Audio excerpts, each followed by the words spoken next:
The 2008 Sprint Cup season is officially underway as Casey Mears was the first driver out on the track on the first day of Daytona testing. And shouldn't be much of a surprise as to who was fast right out of the gate. Jeff, your defending champion. Yeah, I guarantee you. It's pretty temperamental. It's getting very, very bumpy. It's coarse. It's abrasive on tires. So we're going to spend these 3 days and just really kind of treat it as an intermediate racetrack and not worry as much about speed, but worry about the handling of the car. It's not always about the speed. It's about the way the car is handled. We heard Chad KNAUS talk about this racetrack. It's losing some of its grip. It's getting rougher. So these guys that are this week are really focusing on the handling, the drivability of the car, because remember something, JR, you're not allowed to work on the bodies like you did in years past.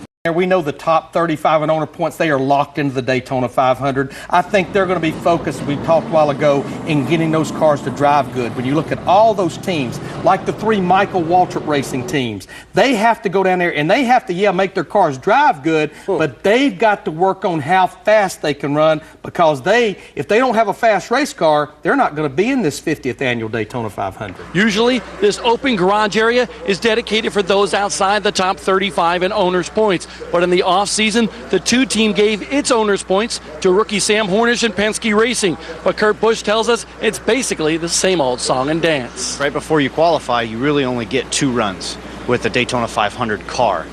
With our shootout car, though, we can work on race trim and work on that out on track with drafting practice. 3 of the 4 Hendrick teams are testing this week at Daytona, leaving next week for Dale Earnhardt Jr.'s Daytona debut for Hendrick Motorsports.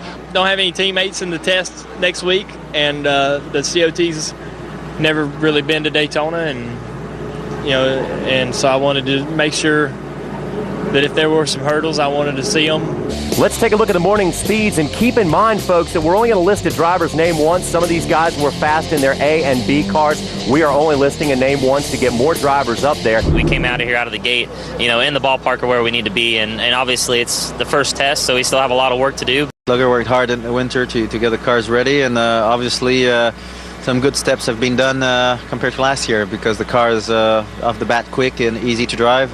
Hopefully it will carry on like this. You look at all the teams, the new faces and new places, but then you saw the room of doom, the tech area, and it was empty. There were no templates in there or anything. And basically what NASCAR told me is there's no reason to have the template room open, because this is the COT machine. Half of the Sprint Cup Series will test this week. The other half will test next week. There are only 2 sessions today, and on both of those sessions, Jimmy Johnson had the fastest car. Let's take a look at the speed chart and see who was up there in the top 10 with him. And again, only listing a driver's name once. Jimmy Johnson, Mears, and Kyle Busch up there in the top 5 with Allmendinger and Villeneuve.